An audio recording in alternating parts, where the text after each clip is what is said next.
Halo, saya Mahalina Pitupulu. Saya seorang pengusaha dengan 1 orang anak. Di sini saya akan menceritakan journey saya ketika melakukan weight loss. Saya pernah mengadakan kenaikan yang sangat ekstrim ketika pasca kelahiran sampai dengan 38 kilo, dan tidak hanya sampai situ. Fase menyusui juga membuat timbangan saya naik sampai dengan 110 kg. Untuk selengkapnya, journey akan ada di podcast berikut. Hari ini topik favorit gue adalah masalah weight loss dan wellness. Dan makanya itu jangan lupa subscribe ya, biar tahu what is it about. Oke, tapi hari ini gue kedatangan 2 tamu spesial.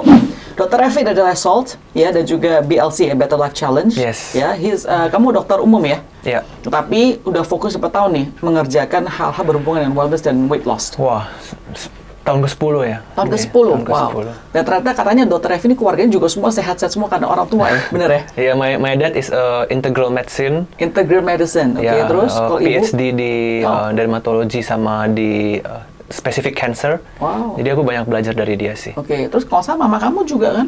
Mama juga very passionate in nutrition. Jadi dia juga kerjain beberapa bisnis kayak misalnya distributor titanium cookware, terus dia juga chef owner dari Salt. Oke. Jadi learn so much from them as well. Jadi masa kesehatan tuh benar-benar kayaknya udah ditanam dari kecil kali ya. Dari kecil. Evi dan Iya. adik-adik ya masalahnya. Iya. Oke. Dan kita juga temuan Bu Indah. Nah, Bu Indah ini juga journey-nya luar biasa, seorang businesswoman, anggota Bu Indah seorang businesswoman dan juga seorang ibu. Berapa anaknya, Bu? 1. Berapa sekarang anaknya? Umur 8 tahun, baru saja 8 tahun. 8 tahun ya. Nah, Bu Indah pengen tahu nih. Bu Indah terkenal juga salah satunya adalah weight loss journey-nya, ya kan? Apakah Bu Indah dari kecil adalah seseorang yang gemuk? Kita ngomong kata-kata gemuk ya, gemuk, overweight, atau memang karena hamil? Bisa cerita sedikit nggak tentang Bu Indah sendiri? Oke, dari kecil memang sebetulnya aku sudah genetiknya gemuk. Gemuk. Boleh tahu nggak, sorry, genetik artinya apakah orang tua kamu atau ada keluarga kamu juga semuanya overweight? Keluarga aku semuanya overweight. Semuanya? Iya. Papa mama juga? Papa mama overweight. Oke. Jadi arti pas kamu kecil, besar itu terus overweight? Tidak, ketika masuk ke dunia kuliah, itu baru mulai mengurus. Kuliah, berarti umur 18-17 tahunan? Sekitar 17-18 itu mulai mengurus, lalu naik timbangannya itu pas pasca melahirkan. Oh, setelah... Itu sangat ekstrim, 38 kilo. Oke, wait, sorry. Jadi setelah kamu pas masuk kuliah, sampai kamu hamil itu, kamu tuh terus maintain badannya normal size? Normal size. Normal size. Oke, boleh cerita nggak sih? Kamu tadi bilang sampai 17 tahun itu awal, kamu keluarga, lingkungan itu semuanya adalah overweight, ya kan? Kenapa tiba-tiba kuliah bisa kurus? Karena waktu kuliah kan kita berteman. Di situ kan masa-masa kita lagi pubertas ya mungkin ya. Jadi kita Mbak Grace melihat, aduh temennya kok badannya kecil-kecil. Di situlah kita mulai jaga pola makan. Tapi mungkin dengan pola makan yang belum secara belajar mengenai nutrisi. Kayak coba-coba gitu kali ya? Iya, coba-coba untuk diet gitu. Jadi bisa kita katakan peer pressure tuh benar-benar real ya? Real. saya sebetulnya sama sih sama Bu Indah. Jadi saya kan kuliah di luar negeri. Kamu tahu kan kalau Amerika semua porsi gede-gede. Orangnya juga gede-gede. Bahkan baju pun kalau kita bilang S-nya Hana kan gede banget. S-nya bukan S-nya Indonesia gitu, Asia kan. Jadi pas saya di Amerika saya merasa saya tuh normal size. Padahal udah gede banget gitu loh. Nggak sadar, bener kan. Jadi karena peer pressure. Tapi apakah pernah mungkin orang suka jokingin, Bu Indah, lu gendut lah, cabi lah, pernah nggak sih? Pernah, body shaming itu pasti ada. Sering? Pas dulu sekali itu? Ketika yang titik paling sering di body shaming itu ketika aku masuk di 110 kilo. Bahkan aku dianalogikan seperti suatu karakter kartun yang memang oversize, badannya besar. Umur berapa itu? Umur waktu aku baru melahirkan itu. Oh, 110 kilo. Jadi 2016 sampai 2019 itu titik di mana setiap orang tuh melakukan body shaming. Lalu ada yang menganalogikan aku seperti kartun yang karakternya memang oversize pada saat itu. Oke, itu yang body shaming, mau tahu nggak sih? Itu biasanya dari teman, orang kerja, keluarga, atau orang strangers, atau bagaimana? Variatif. Semua ada, semua kena. Dari setiap elemen ada, dari keluarga ada, dari teman ada, dan dari teman kerja pun juga ada. Nah, pas kamu kecil, kamu kan besar badannya, overweight, ya kan? Sebelum kamu kurus itu pernah di body shaming juga nggak sih? Di body shaming juga. Jadi ketika body shaming pas umur lebih tua itu, kamu merasa ya inilah back to those days gitulah. Iya, kurang lebih seperti itu. Iya, iya. Nah, dok, setahu saya nih ya, saya juga pernah di body shaming, jujur aja. Saya pernah ingat nih, pas saya ke Bali nih, pas masih SD. Kita naik banana boat kan. Terus kan banana boat kan suka dibikin jatuh. Keluarga saya tulis semua agak kurus-kurus, bukan saya paling gede betulnya gitu loh. Papa saya juga lumayan lebih gede lah intinya begitu. Semua bisa naik langsung, kan naiknya susah banget tuh kan, licin dan juga agak tinggi kan. Saya tuh nggak bisa, akhirnya orang tukang boat itu narik saya. Terus pengen yang ini gampang banget sih gitu loh, ngomong kayak begitu biasanya malu banget. Soalnya semua gampang, saya tuh nggak bisa naik soalnya kegedean badan saya. Nah tapi kadang-kadang justru anehnya psikologi kalau kita di body shame, kita jadi kayaknya saya pribadi loh ya, saya emosi jadi saya tambah makan. Nggak tahu apakah dari dokter sama dari Bu Indah ada pengalaman tersebut nggak sih? Tambah di body tambah bikin makan, bukan tambah malu tapi tambah pengen makan gitu loh.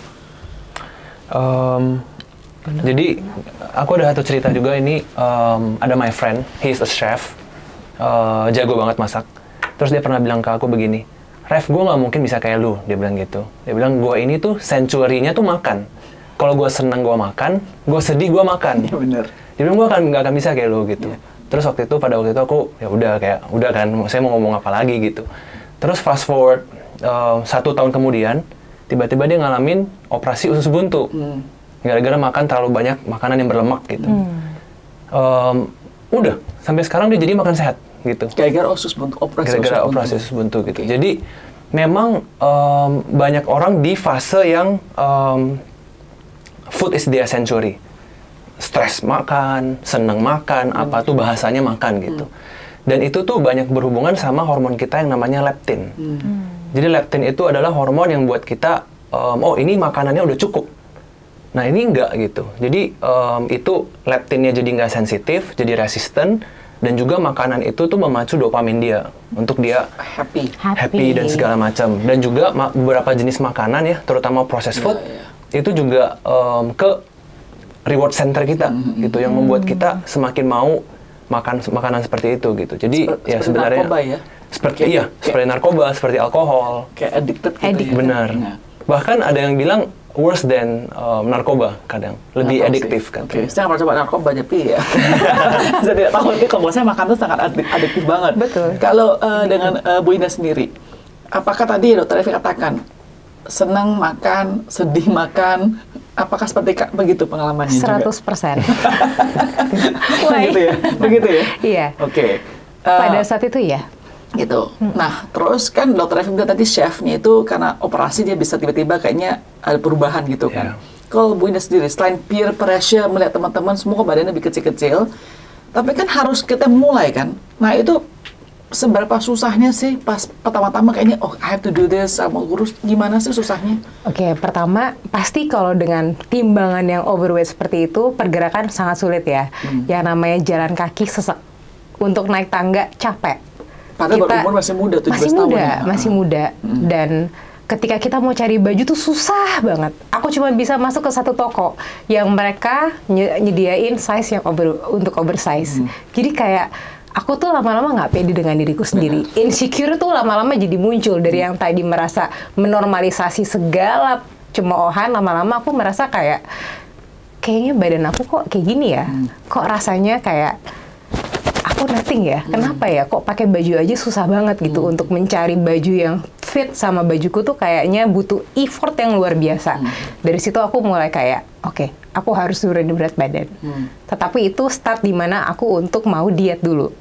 Tetapi nanti aku akan ceritakan cara-caranya. Mungkin aku melewati banyak sekali cara untuk menurunkan berat badanku yang banyak sekali tadi. Kamu pas lagi sebelum turun berat badan itu sakit apa aja? Selain sesak napas, apakah pernah dicek dokter atau ada cek darah kah? Iya, kalau MCU pasti raportnya merah semua sih Mbak. Lupa kolesterol, LDL, asam urat itu udah pasti langganan merah. Gitu bintang ya? Semua udah bintang. Padahal masih semua. Muda umurnya pas itu masih sangat muda. Oke. Terus pas kamu sudah lebih sehatan itu jadi lebih alhamdulillah normal. Lebih normal ya? Normal. Saya juga kayak gitu loh. Alhamdulillah normal. Jadi artinya memang makanan itu bisa mengubah nih dokter kita ya. Betul. Sebetulnya ya. Iya.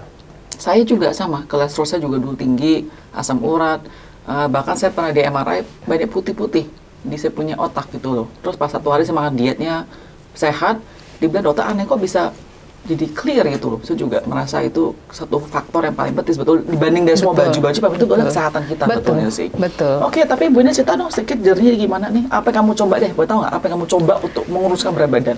Oke, sebelum aku cerita, aku mungkin mau menjelaskan bahwa diet itu kan artinya menurunkan berat badan. Jadi memang caranya tuh sangat variatif banget ya dokter ya dan Mbak Grace. Ada mulai dari diet mayo, diet keto, ada juga yang namanya intermittent fasting, ada juga yang namanya diet ekstrim, a lot of cara diet. Bahkan even ke dokter gizi pun juga ada. Aku tuh sudah banyak sekali melewati cara-cara diet karena dalam kondisi 110 itu aku mencoba untuk bagaimana menurunkan berat badan dengan secepat mungkin dengan interval waktu yang menurut aku tuh bisa instan, cepat gitu. Akhirnya aku memutuskan untuk ya suntik kurus, aku memutuskan untuk minum obat-obat pelangsing, dan menurut aku pada saat itu aku kan tidak mencari tahu, jadi aku hanya inginnya cepat kurus, cepat instan, that's all gitu ya, itu yang hanya aku mau. Jadi ketika itu terjadi, yang aku tahu diet itu adalah hanya nggak makan nasi, diet itu makan sedikit-dikitnya, nggak usah olahraga, udah itu aja. Memang bisa dikatakan turunnya cukup banyak, relatif lebih cepat, tetapi setelah sekarang aku review kembali, grafiknya tuh fluktuatif. Jadi grafik berat badan. Jadi grafiknya itu tuh naik, turun, naik, turun, naik, turun. Jadi untuk menemukan grafik yang stabil tuh kayaknya susah banget. Bahkan nggak pernah masuk ke dalam grafik yang titik goals itu nggak pernah. Oke. Gitu. Sorry. 110 itu kan kamu punya berat. Ya. Kamu apa sih goalnya pas itu? Berapa kilo? Awalnya sih aku harusnya kalau normal badanku di 60 kilo. 60 kilo. Tetapi kan itu sangat banyak sekali, Mbak Grace. Tapi jadi kamu pengennya 60 dari 110 kilo itu ya? Oke. Jadi bagaimana cara aku cobalah. Iya. Itu journey pribadiku. Oke. Dok, Bu jelasin nggak tadi yang perkataan dari Bu Indah bahwa kenapa dengan semua diet tersebut problemnya adalah sama. Saya juga mengalami hal sama. Bisa fluktuatif. Nggak bisa di-maintain namanya. Ya. Memang benar ya, kalau misal diet itu banyak cara. Dan kalau kita stick to it, bisa, semua cara bisa. Mungkin yang pertama itu adalah ada satu ingredient yang sangat efektif untuk bisa menurunkan berat badan, buat berat badan stay, buat kita makin sehat. Ingredient itu adalah disiplin. Itu yang banyak orang miss gitu. Jadi itu pertama dulu mesti ada gitu. Nah, yang berikutnya adalah kalau kita ngomong soal pola makan, menurunkan berat badan dengan pola makan, mau itu mayo diet, keto diet atau apapun itu tuh mesti ada prinsipnya, mesti sesuai dengan guideline-nya. Dan guideline itu tuh ada 4 poin. Yang pertama adalah what. What itu adalah kita makan tuh ingredients-nya apa, resources-nya apa. Jadi kalau misalnya dulu ada customer kita, dia udah makan less salt selama kayak setengah tahunan, dia turun sekitar 12 kilo, udah oke banget ya. Terus dia waktu itu, Ref, gue mau diet sendiri katanya, gue mau lanjutin. Kenapa? Waktu itu lagi hot-hotnya keto diet, gitu. Dia makan keto diet, waktu itu ketemu dia juga, dia jajan ayam goreng yang dibumbu-bumbuin itu, makan gitu. Oh boleh katanya kalau keto diet gitu. Terus dalam 4 bulan masuk ICU. Berat badannya naik nggak? Enggak. Tapi kesehatannya kena sakit jantung dia. Jadi yang pertama what? Jadi kalau misalnya kita mau diet apapun, kita harus perhatiin makanannya tuh resources-nya tuh bernutrisi nggak? Bagus nggak untuk tubuh gitu. Itu yang pertama. Yang kedua, cara proses. How? Jadi misalnya kalau kita ngomong kentang tuh ya it's okay gitu. Tapi kalau di French fries digoreng, my favorite. Ya itu kalorinya, fatnya, trans fatnya semuanya through the roof gitu. Ayam sama juga ayam oke gitu, proteinnya oke. Tapi kalau digoreng ya sama aja gitu. Yang ketiga itu adalah how much gitu. Everything in moderation. Jadi bahkan kalau kita ngomong air putih yang 0 kalori apa aja tuh ada di Inggris, orang minum, aku lupa berapa liter ya, kalau nggak salah 4-5 liter, kurang dari 2 jam, meninggal. Air putih gitu. Jadi everything in moderation gitu. Itu yang ketiga. Yang keempat adalah when. Jadi when itu tuh intermittent fasting termasuk, Terus kayak misalnya kita bangun pagi jangan langsung makan makanan yang berat, kita makan in order, fiber dulu gitu. Kenapa kita bisa ngomongin nanti. Terus 2-4 jam sebelum tidur jangan makan supaya badan kita bisa istirahat. That kind of thing yang esensial. Kedepan bakal ada tren diet A, B, C, D, E, F bakal banyak gitu. Tapi kalau 4 ini nggak dipenuhin, bakal fluktuatif dan bakal membahayakan kesehatan kita in the long term. Oke, jadi saya mau ulang ya. Tadi ada pertama adalah tadi kedua what dulu ya. Pertama what, the resources, what, terus how, the processnya, ya kan, quantity-nya, how much, terus terakhir adalah when-nya itu. Benar. Oke. Saya pengen pengen tanya myth tentang health ini, ya kan? Banyak orang bilang ada debat antara intermittent fasting. Ada bilang studi mengatakan itu sebetulnya kalau long term-nya bilang itu katanya nggak efektif. Ada mengatakan bahwa it's very good, katanya begitu. Kalau Dr. Revi bilang apa? Depends on what. Kalau misalnya kita ngomong turun berat badan, it's good. Cuma memang ada beberapa kasus yang bilang itu bisa mengganggu, bisa buat badan kita menjadi stres. Jadi salah satu gejala orang intermittent fasting yang lama ya, misalnya 16 jam, 18 jam, atau lebih ya, itu tuh katanya waktu tidur suka kebangun gitu. Tapi ada juga sebagian kecil orang yang enggak gitu. Jadi diet benar banyak jenis intermittent fasting juga. Cuman find a lifestyle atau diet yang cocok sama kamu. Karena kalau masalah ini tuh nggak ada one fits all gitu, one size fits all. Jadi mesti cari apa. Cuman kalau intermittent fasting udah pasti bagus. Cocok atau enggaknya tergantung orang lagi. Cuman saya bakal saranin cocok atau nggak cocok setiap orang bisa secara berkala fasting gitu. Jadi misalnya sebulan sekali atau 2 minggu sekali gitu. It's very good. Saya mau tanya kedua myth-nya. Sekarang ini di Indonesia bahkan di luar negeri terkenal dengan susu oat milk sebagai alternatif daripada susu sapi. Saya baca oat milk itu ternyata tidak sesehat yang banyak orang pikir. Bahkan malah mungkin lebih bahaya daripada cow's milk. Coba. It's bad. Kan? Jadi oat milk itu mengandung yang namanya maltose dan itu tuh glycemic index dan load-nya tuh sangat tinggi. Dan itu termasuk processed food juga. Karena oatnya kan diproses. Iya, karena oatnya diproses gitu. Jadi sangat tidak disarankan sih. Ketiga, ini favorit saya jujur aja. Saya suka sekali minum Coke Zero. Saya itu kalau lagi capek ya, panas banget lagi waktu orang ya sih kalau panas banget terutama nih ya. Waduh, saya pengen ini seger enak banget dengan Coke Zero, ya kan? Kan orang bilang kalau Coke Zero kan sugarnya 0, padahal ada alternatif sugarnya. Gimana dok? Ini tuh ada studi di Copenhagen sama Singapura. Itu studinya mirip. Mereka itu ada 4 kelompok. Ada kelompok yang makannya sama, dijaga ya, ketat selama 6 bulan, 100 orang, masing-masing grup 25 orang. Grup pertama itu dikasih minum air putih doang. Grup kedua, Coke yang biasa. Grup ketiga dikasih dairy. Grup keempat dikasih diet Coke. Yang di Singapura sama, dikasih ada yang aspartam, ada yang dikasih sucralose, yang zero sugar, zero calorie, ada yang dikasih fructose, glucose gitu. Dan hasilnya lumayan konsisten, dua ini. Itu adalah, ini saya ngomong fokus tentang diet Coke aja ya. Jadi mereka diet Coke ternyata setelah dipantau selama 6 bulan, mereka mengalami kenaikan berat badan. Dengan 2 alasan. Yang pertama, otak kita kadang itu nggak tahu ini tuh mengandung sugar atau enggak. Pokoknya kalau manis, dia aktif reward center, insulin kita bisa naik. Jadi nggak perlu walaupun itu sugar alternatif, tetap aja kalau manis sih langsung merasa tuh ada. Dan mungkin kita bisa bahas nanti, tapi kalau di dalam penurunan berat badan, sebenarnya kita ngomong mau kalori, apa segala macam, sebenarnya the bad guy is insulin. Itu yang pertama. Yang kedua, ketika kita minum diet Coke begitu ya, oke, kita minum seger segala macam, tapi itu membuat kita ada craving. Itu satiety levelnya nggak ada gitu. Jadi itu cenderung buat dalam long term buat orang mau makan lebih lagi. Jadi it's not very effective for weight loss sebenarnya. Well, I'm sorry, gue nggak minum buat weight loss jujur aja, gue minum karena mau suka aja sebetulnya sih, bukan weight loss gitu loh. Tapi menarik ya, nggak tahu Bu Indah, saya nggak tahu, saya tuh appetite-nya gede banget. Saya nggak tahu Bu Indah, stadium Bu Indah, kamu paling parahnya pas lagi makannya kayak orang nafsu gila itu ya, seberapa parah, bisa cerita nggak?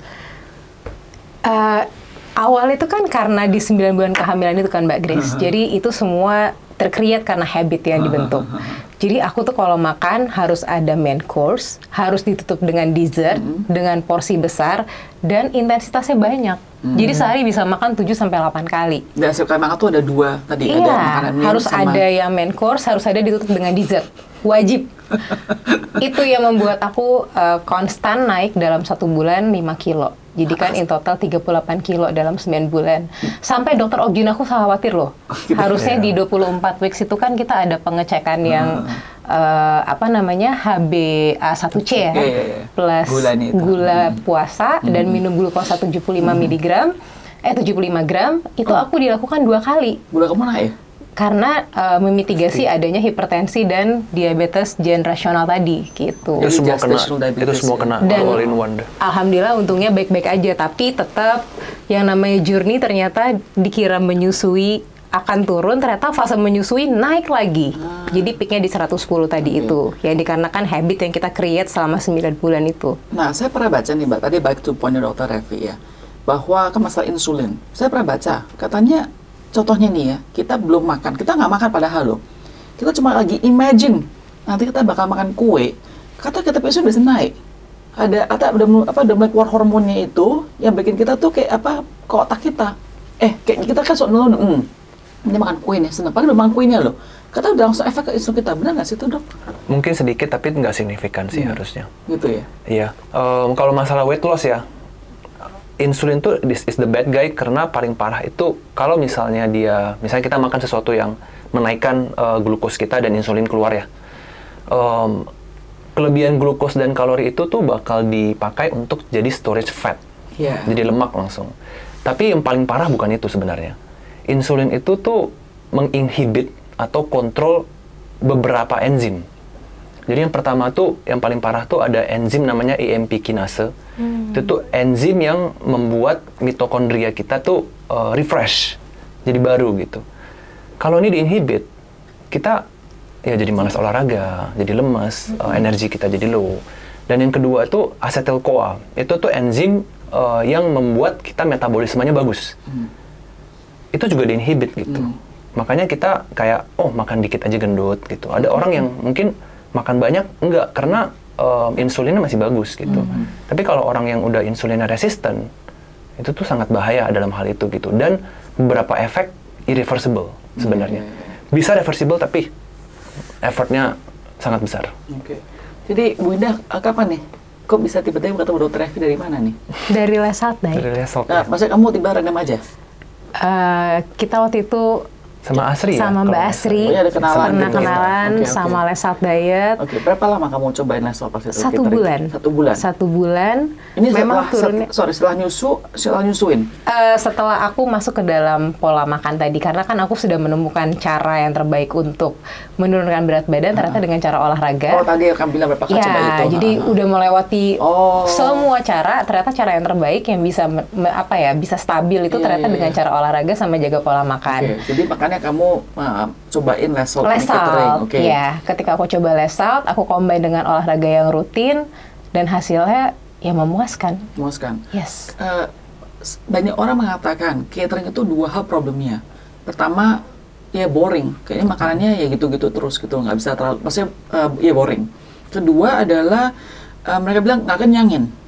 Gitu loh. Nah, pengalaman kamu sendiri gimana? Kenyang banget. Kenyang banget. Kan cuma 2 kali sehari kan? Kenyang banget dan enak banget menurut aku. Karena memang kita pasti kalau misalnya udah masuk ke clean eating, kita terbiasa dengan rasa yang mulai hambar ya. Kita sudah mulai terbiasa untuk tahu rasa-rasa yang lebih whole food. Yang natural. Jadi udah bukan yang artificial lagi. Karena kan kita udah ninggalin junk food, kita udah ninggalin ya kurang lebih makanan-makanan yang sorry to say banyak micinnya lah. Jadi ketika kita nemuin Lesalt, aku juga jujur agak surprisingly gitu kayak, hah? Ini beneran? Aku sampai nanya lagi ke Mbak Asri, Mbak beneran nih buat diet? Udah Mbak coba aja dulu. Aku turun 4 kilo sih pada saat itu. 1 bulan doang aja? 1 bulan dengan olahraga. Olahraganya apa aja Mbak? Aku lebih suka di latihan beban. Wow, saya kata loh, sebenarnya bisa hebat ya, do snatch and all this kind of thing. Dan tetapi sama juga nih Mbak Grace, olahraga juga kita sebenarnya harus menemukan pet kita masing-masing. Nggak ada yang bisa sama. Setiap orang itu pasti berbeda. Tapi kamu memang sukanya aku memang ya? di weightlifting. Wow. Aku memang suka angkat beban. Kan banyak tuh. Tapi sekarang hebat sih generasi muda. Aku bangga banget ya. Kayaknya animo mereka untuk olahraga tuh sekarang lebih tinggi dibanding zaman-zaman saya terutama. Kayak lagi pada hobi maraton, ada yang bulu tangkis, ada yang sepeda, sampai punya komunitas, and I'm happy for that. Jadi berarti anak-anak muda sekarang udah sadar, animonya pun tinggi banget gitu. Jadi ya kita menemukan petnya masing-masing lah untuk menemukan olahraga yang cocok. Boleh tahu nggak kamu umur berapa sekarang ini? 34 baru Desember kemarin. Oh sama dong, kita Desember. Sagittarius. Enggak Juli. Sagittarius kan? Yes. Oke. Kamu 34? Aku 34. 1989? 89. 89, oke, alright. Bu Indah, ketika kamu tadi bilang kamu turun 4 kilo, setelah itu kamu kan nggak lesot lagi kan? Iya. Oke, kamu jadi makan tapi udah teratur karena kebiasaan dengan habit tersebut. Betul. Akhirnya makan di rumah, tapi berat badan naik nggak? Atau tetap stabil dan bahkan bisa tetap turun lagi? Nah, ini bisa dikatakan adalah challenge dalam sebuah journey. Yang namanya journey kan nggak mungkin semuanya itu mulus-mulus saja. Ketika kita ketemu di holiday season, ketika kita ketemu di birthday season, ketika kita ketemu di mana susah untuk yang namanya menemukan makanan-makanan yang clean lagi, disitulah tantangannya. Memang agak sedikit naik, tetapi yang tadi aku bilang, naiknya tuh nggak yang fluktuatif gitu loh. Jadi naiknya tuh paling maksimal cuma di angka 1 sampai dengan 2 kilo. Dan kita tahu mengerti cara nurunin itu gimana lagi gitu. Share dong, kamu kan udah mengalami begitu banyak nih, dari yang diet macam-macam, olahraga dan lain sebagainya, pernah di body shape, pernah gemuk, pernah kurus. Kasih kita dong satu hacknya kamu untuk membantu kamu bisa mengontrol nggak berlebihan sampai balik to that point again. Hack apa sih kamu praktisin gitu loh? Hack pribadi kamu ya? Lebih tepatnya kalau menurut aku sih konsisten, tapi disiplin. Gimana? Orang bilang, saya pengen disiplin, nggak bisa. Nah, kamu hacknya gimana dong? Karena awalnya tuh aku pasti cari tahu. Aku cari tahu kesenangan aku ternyata ada di olahraga. Pertama di situ startingnya. Ketika aku tahu, ternyata olahraga sendiri tuh nggak cukup. Kalau olahraga nggak dibarengi dengan pola makan yang benar, yang dengan nutrisi, alhamdulillah aku apresiasi banget ya ada Lesalt yang paham banget mengenai makronutrisi dan mikronutrisi, itu juga nggak balance. Jadi kayak banyak pola-pola yang harus banyak faktor di belakangnya yang mempengaruhi gitu. Jadi dari kayak pola latihan seperti apa, pola makannya seperti apa, pola tidur, mood, itu semua variabelnya berpengaruh. Jadi kalau misalnya aku mau olahraga, performanya mungkin belum terlalu bagus kalau nutrisi yang aku dapetin tidak terlalu cukup. Gitu loh, misalnya kalau aku lack of nutrition, ketika aku nanti melakukan olahraga yang arahnya ke weightlifting, itu nanti tenaganya nggak ada gitu. Banyak protein ya. Ya, sedangkan kita semua tahu olahraga itu kan menghasilkan endorfin. Post workout feeling tuh is very very happy. Yes, correct. Iya kan? You know what they always say? Katanya everybody hates going to the gym, but nobody ever regrets going to the gym. You know, that's true. Kalau Dok, kamu sendiri gimana sih hack yang orang bisa memulai gitu loh? Apa hacknya? Hack ya. I'm not really good at hack sebenarnya.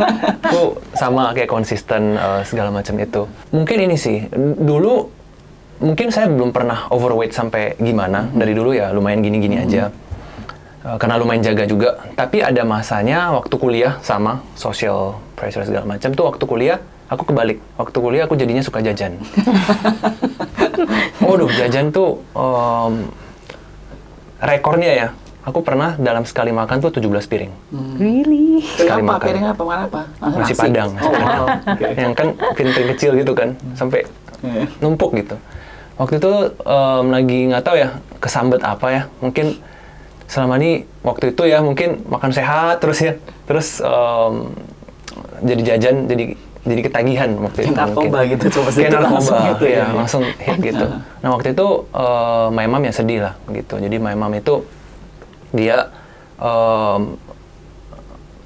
berusaha masak gimana supaya kita mau makan di rumah lagi gitu. Jadi dari sana asal muasal Lesalt lahir. Dari dia buat makanannya mau tetap sehat, tapi gimana supaya enak anak-anaknya mau makan di rumah. Itu dulu gitu. I see. Jadi aku udah lihat dari ceritanya Grace, ceritanya Linda, ceritanya ada beberapa customer gitu. It starts with building a habit. Benar. Satu habit dulu aja. Bahkan yang paling simpel, saya baru dengar cerita Desember kemarin, salah satu teman yang juga turun 40 kilo, jadi fit banget sekarang. Dia awal habit yang dia bangun tuh bangun jam 5 pagi dulu. Nggak olahraga, nggak jaga makan. Cuma jam 5 pagi, udah, dia bilang dia nonton. Baru berangkat kerja, nggak olahraga, nggak jaga makan. Bulan kedua dia baru apply another habit, bulan ketiga another habit pelan-pelan. Habit stacking namanya ya. Iya, Grace juga begitu gitu. Saya juga waktu itu ya udah saya pokoknya makan di rumah dulu aja gitu. Belum olahraga, belum segala macam. Jadi mulai satu tadi ya ingredient tadi disiplin ya. It doesn't matter habit apa dulu, tapi mulai satu habit yang kamu bisa commit satu dulu. Nanti it will build up. Hopefully. No, that's a good point. Soalnya saya juga mulai seperti kamu bilang tadi itu. Mulainya saya olahraga, kita bilang olahraga ya. Mungkin oke, bisa lo coba 10 minutes aja deh every day. Atau nggak usah every day, mungkin 3 kali seminggu. Kalau bisa deh tambahin lagi, maybe 4 times a week. Dan tambahin waktunya mungkin 20 minutes dan lain sebagainya.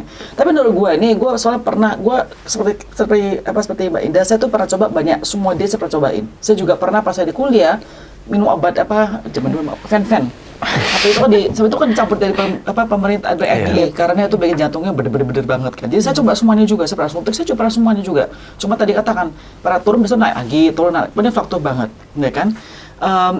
And I also have tried many different catering business di Indonesia.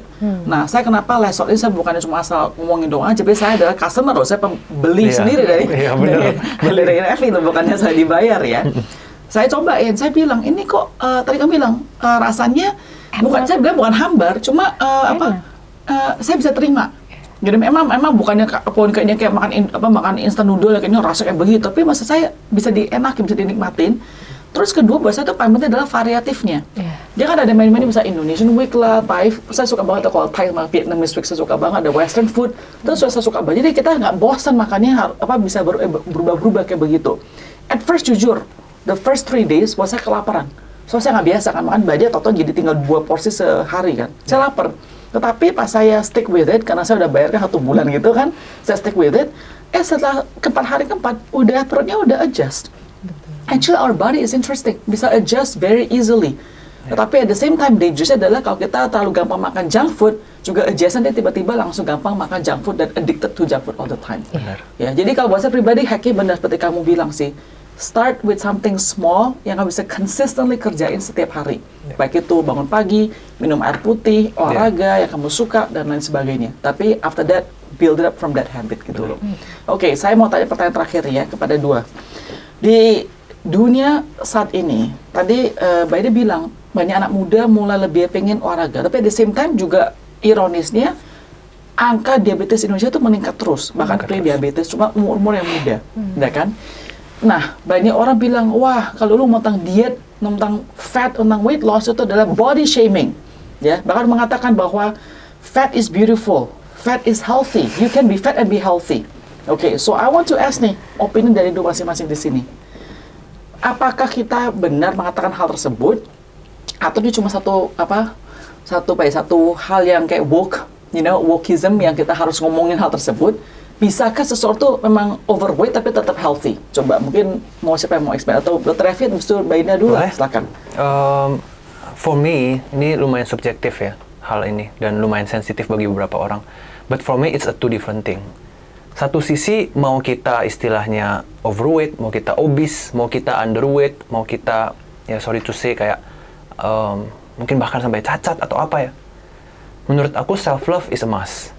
Kita harus accept the way we are, and we have to kalau orang ngomongin kita di luar kayak orang said we are not good enough, karena guess what gitu, waktu kita berat badan yang ideal atau kita fit atau kita kelihatan perfect, bakal ada yang ngomongin kita juga loh gitu.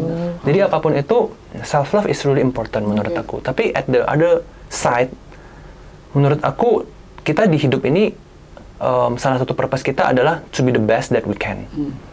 And setiap hari kita bisa jalanin live to the fullest gitu. Dan itu tidak akan bisa dicapai tanpa kesehatan yang optimal. Itu tidak akan bisa dicapai dengan tubuh kita yang tadi gerak aja susah misalnya.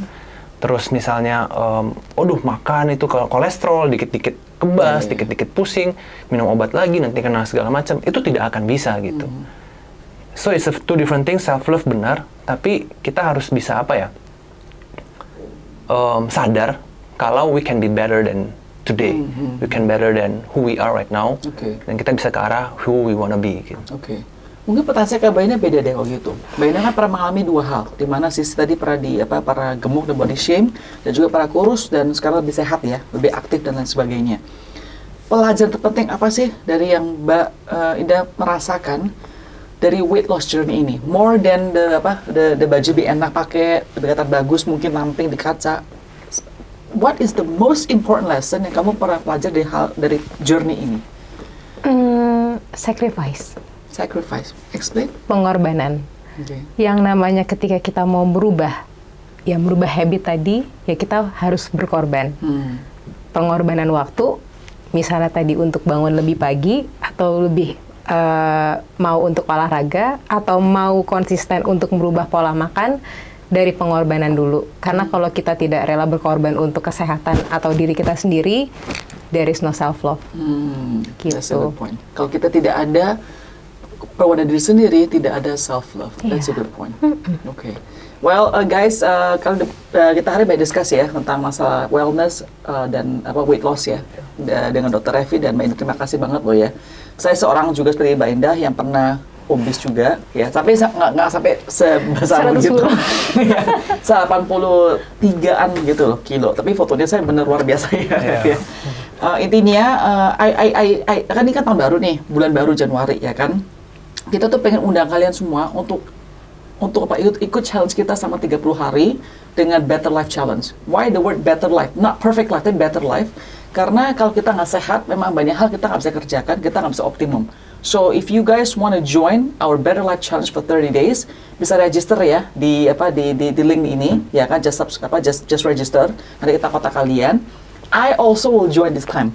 Ya, because tadi kan ada holiday weight, dia akan naik, bisa pertemuan lagi juga, ya kan? I think it's gonna be fun, ya kan? I think it's gonna be healthy, obviously, and I think we have to do it together. Tadi kamu juga mengatakan harus sama-sama juga kan, ya kan? Jadi I think it's important. So don't forget to click ya. And thank you so much ya, Dr. Revi. Thank you so much ya Bu Linda untuk hari ini. I appreciate so much. Semoga kita semua terus bisa become healthier. Amin.